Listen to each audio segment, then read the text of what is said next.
We've got 3 games in the books for most rookies, 4 for a couple. We're going to talk about some of the early rookies that have been impressive and some of the early rookies that have been letdowns. Why don't you go ahead and give me your first impressive rookie?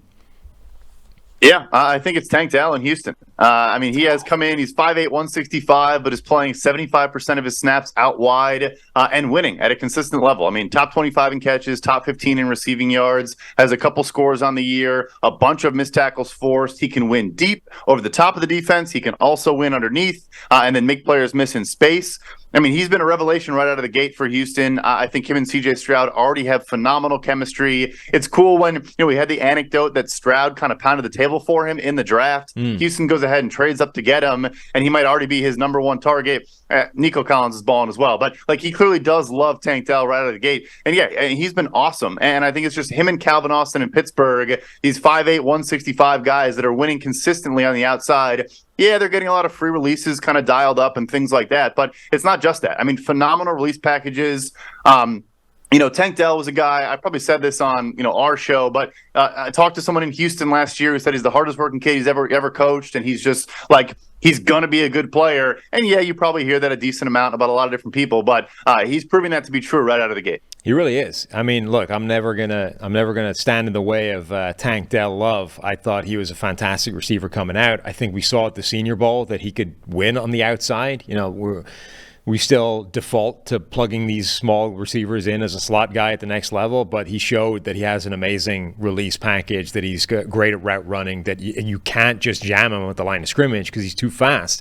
And he's showing that in the NFL. The majority of his snaps are coming outside. He's not in the slot a lot at all, and he's dominating. He looks absolutely fantastic.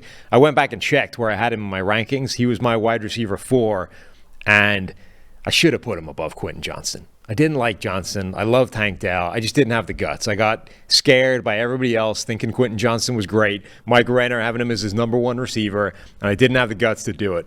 So number 4 is where he remained for me, but it's still good enough, I think. When I was looking through names for guys to pull out for this segment on either side, there's a ton of rookies that are playing really well, and actually not that many that aren't, right? Not many guys you're looking and going, that's disappointing. I would have expected more from him right out of the gate.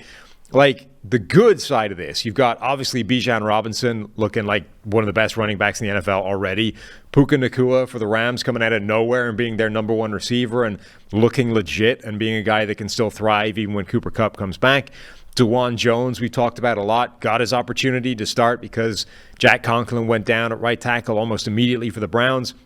DeJuan Jones has looked good. I mean, his grade isn't amazing, but he's been up against TJ Watt and stuff, right? For given what he's been doing, and in particular his pass blocking grade is 74 relative to an overall mark, that's where you want him good.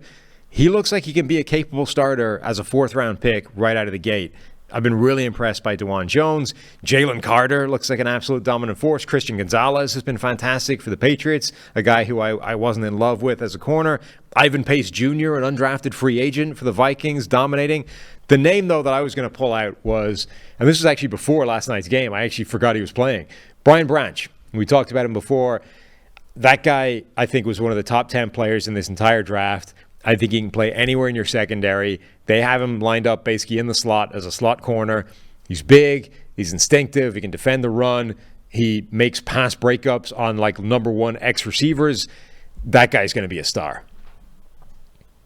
There's no question about it. Yeah, it's that's the thing, is it always is this tough balance. But, you watch him in Alabama, the instincts, does he lack speed? Sure. But if he's 1 or 2 steps ahead of everybody else on the football field, you can mitigate a lot of those issues. And it doesn't always translate from college to the NFL. And obviously Bama, plays a ton of zone. Then on 3rd down, play a lot of man coverage. And regardless of how you spliced it up last year, he was still playing very, very well, no matter the matchup or the assignment, which I think did say a lot too, especially, again, in this Lions defense where, Aaron Glenn has played more zone. He came in trying to play a ton of man, and the Lions secondary was just getting carved up left, right, and center. Obviously, you add talent, that helps as well. But, he's still very scheme diverse back there, and Brian Branch is just a perfect fit for what they're trying to do. There was plays on his tape at Alabama where he's running, stride for stride down the field with a guy who runs 4.3. Like, okay, the 40 time, the time speed, etc. Yeah, it's concerning. Like, it's a red flag. It's something that you go, I would have liked that to be a 4.3 and we could forget about it. But all it should do is send you back to the tape and go, find me the plays where this is an obvious problem. And, you couldn't really find them. Like Detroit. The Buffalo Bills we talked about on yesterday's show. They have a secondary full of guys that run 4.5s, right? Like outside corners. So it's not like you can't be a good cornerback at 4.5 speed where Brian Branch is, let alone, playing in the slot or playing a more safety defined role. It wasn't, I don't think, the problem that people made it out to be when you consider his tape. Like if he had crappy tape and a crappy athletic profile, sure, now we can, now I'm out. But the tape was amazing, and his athletic profile wasn't great. But it didn't exactly get reflected in the on-field performance. Yeah, and this again ties back to Brad Holmes. He was the one who, Jordan Rodriguez of The Athletic, who does, phenomenal work on the Rams. Back when Holmes was there was the article about, I don't really care about the combine. The Rams now infamously don't even send Sean McVay and Les Snead to the combine because they watch the tape and derive athletic data from the film in college. Again, that all ties back to that, and it clearly is working quite well for Brad Holmes and company. All right, who have you got on the negative side of things? Anybody who's underwhelming through the first few weeks? Yeah, so it ties to last night a little bit, and we talk a ton about, tight end development is very, very slow. Michael Mayer is only 21 years old, but we see the Lions go get Sam Laporta at 34. The Raiders fit up to 35 right behind him to get Michael Mayer. And he has one catch and one 2-point conversion catch through 3 weeks. He also has been kind of a negative as a run blocker as well. Not that people thought that was going to be a super strength of his, but I thought he would kind of fall in that category of like, he's not going to displace an end, but he's going to be, he'll get in guys' way and be good enough in that regard. So again, still plenty of time. He did also have the classic, if you're injured in the preseason as a rookie, we always then see a slow first 8 weeks of your NFL career. It's almost a given if you're hurt out of the gate. But, Austin Hooper's a solid player, but for me, they go into week 2. Jacoby Myers is out in that game. They basically don't use Hunter Renfrow anymore. And I thought maybe we would see, more usage of Michael Mayer, even just more 12 personnel or just more getting him out there, whether it's to actually scheme things up for him or just have him be on the field and, do a lot of, and he just still really hasn't done a whole lot for them. Still early, but he has been underwhelming as a guy that I thought could come in and make an impact for them pretty quickly. Yeah, it's not been great news for the Raiders across the board early. You've got Michael Mayer. You've also got Tyree Wilson, a player. There were people out there that said Tyree Wilson was a better prospect, a better edge rusher than Will Anderson, right? And Tyree Wilson currently has 1 pressure through 3 weeks. I think he still has a pass rush win rate of 0% because I think the pressure was a cleanup play or whatever. It wasn't a pass rushing win. It was simply pressure at the end of a play. An overall grade of 36. That's not great. He has looked like no kind of impact whatsoever. So a lot of work to do for the entire Raiders draft class, pretty much. Another couple of players I would highlight as relative disappointments given either expectation or just how they've been performing. Jackson Smith and Jigba, the way people were talking about him, guy's going to step in day one, be like an instant impact, high volume guy, an absolute dominant force. Hasn't really been that in Seattle so far. And you've got a few other rookie wide receivers, looking really good right out of the gate. So just not a great start from JSN. Bryce Young, it's obviously, it's not a good situation in Carolina. Line is bad. Receivers are bad. But he'd been playing poorly. And then he had the added kind of bummer of we just got to see Andy Dalton could at least make it work, albeit against a bad defense in Seattle. That's not great for Bryce Young's start. And then John Michael Schmitz, the center from Minnesota who went to the New York Giants. The Giants' offensive line has been a train wreck, so it's not like it's all him.